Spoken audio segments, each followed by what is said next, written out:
Hey there, financial fitness warriors. Welcome back to my channel. This is our year-long journey for financial fitness. Let's get into it. Today, we're cooking up something delicious for lunch, but I'm also serving you some financial wisdom to help you along this financial fitness journey this year. So grab your aprons and your food and let's dive in. Tip number one, meal prep your finances like your lunch. Get some oil and a pan up on. Just like I'm prepping these delicious chicken fajitas, you should prep your finances.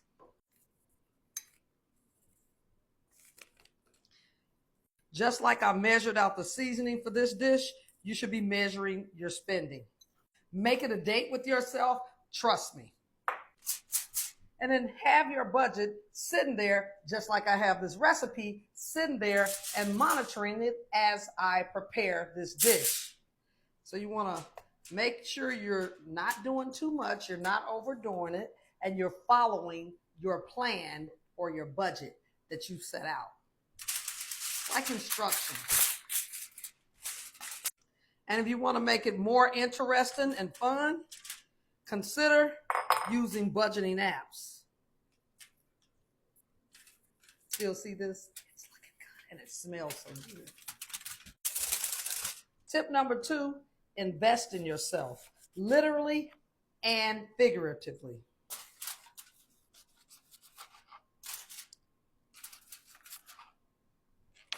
I'm going to save this for my tequila.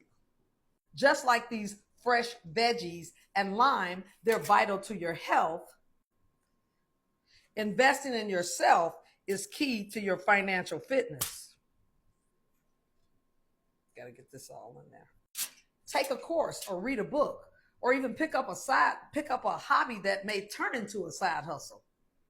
Think of it as adding the lime to the fajitas. It's a superfood for your wallet.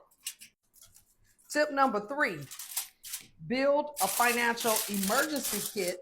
No Band-Aids needed.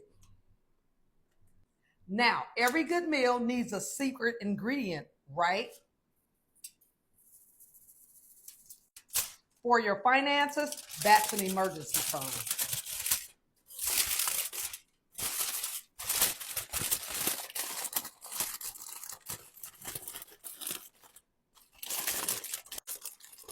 Set aside at least 3 to 6 months worth of expenses. Think of it as a financial aid kit, ready to spring in action when life throws you a curveball. You don't want to be caught without your secret sauce when unexpected expenses come knocking. And the point really being is consistency, because when you do it the right way, you get this, like you get a great meal out of the meal itself, out of prepping this meal. Now, the key to a really good financial fitness journey is when we work together to help each other grow. And that's what we're going to do today. Ah, this smells amazing. This is proper preparation. Now, question. Ooh. What's one unexpected expense that hit you this month? Let's share stories and learn from each other. Now, I'm about to have my lunch. So, drop your comment at the bottom, share your story. Remember, share this with someone you know need it.